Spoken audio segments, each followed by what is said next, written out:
Bonjour à tous. Aujourd'hui, je vais vous expliquer la notion de variable aléatoire.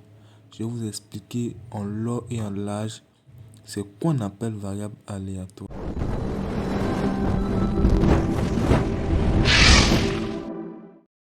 On appelle variable aléatoire l'application de oméga vers R.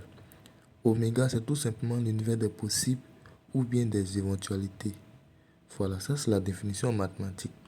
Mais je vais vous montrer dans la vie réelle, c'est quoi au fait, c'est quoi au juste. Quand on appelle variable aléatoire, c'est quoi dans la vie réelle? Vous allez voir une vidéo. Alors maintenant, je vais essayer de retrouver la carte que vous avez choisie. Alors que pourtant, j'ai mélangé et que je ne sais pas c'est quoi. Donc je vais étaler un peu les cartes. Et là, je peux vous dire que la carte que vous avez choisie marchait. Voilà. Les as rouges ont réussi à retrouver la carte que vous aviez choisie. Comme vous le constatez, il n'y a qu'une seule carte entre les deux as rouges. Et bon, comme le tour fonctionne, c'est la carte que vous aviez choisie, que le spectateur a choisie. Voilà.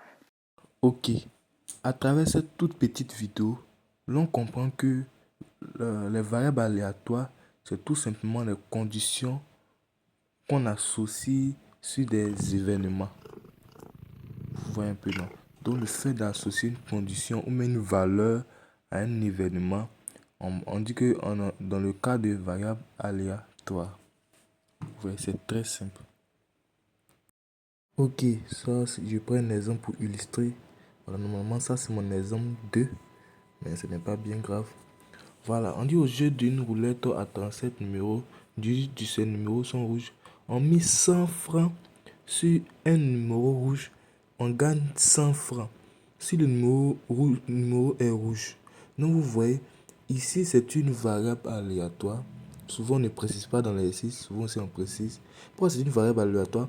Parce on attribue une valeur à un événement qui est ici le rouge. Vous voyez, non? C'est très simple, c'est pas du tout compliqué. Ok, nous allons prendre un deuxième exemple. Une contient 6 boules bleues, 3 boules rouges et 2 boules vertes, indiscernables au toucher. Voilà. On tire simultanément au hasard 3 boules de lune.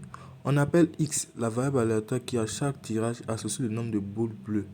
Donc ici, c'est une variable aléatoire, ils ont précisé. Si on n'a pas précisé, ils vont dire par exemple, on veut étudier seulement les boules bleues. Vous voyez, non? Donc c'est un peu ça. La condition qu'on met sur un événement, alors il faut te mettre en tête que cet exercice, c'est un exercice de variables aléatoires. Donc tu vas utiliser les formules de variables aléatoires. Ok. Si on a les événements, c'est que forcément on doit calculer les probabilités. Voilà. Quand tu es dans une situation de variables aléatoires, alors pour calculer la probabilité des événements qui sont dans la variable aléatoire, on utilise un thème spécifique qu'on appelle loi de probabilité. Ça veut dire quoi tout simplement? Quand il faut calculer la loi de probabilité, c'est tout simplement calculer la probabilité des événements qui se trouvent dans la variable aléatoire. C'est ma façon d'expliquer pour que tu puisses comprendre. Ok, tu vas voir souvent ces écritures en mathématiques. Quand tu vois P de grand X égale à A, ça veut dire qu'on veut calculer la probabilité de l'événement A. Voilà. P de grand X supérieur à A, ça veut dire qu'on veut calculer la probabilité des événements qui sont plus grands que A. Vous voyez, non? Voilà. Tout ça là, on regroupe ça dans un tableau. Voilà. Probabilité de grand X égale à A, tout ça, on regroupe ça dans un tableau. Vous allez comprendre. Et prendre un exercice. Ok, on va prendre cet exemple pour expliquer. Voilà. Voici la correction. Donc vous voyez, c'est un peu cela. Voilà. Voilà, donc c'est un peu ça. Je pense que la vidéo tire à sa fin. Merci d'avoir suivi et c'est tout.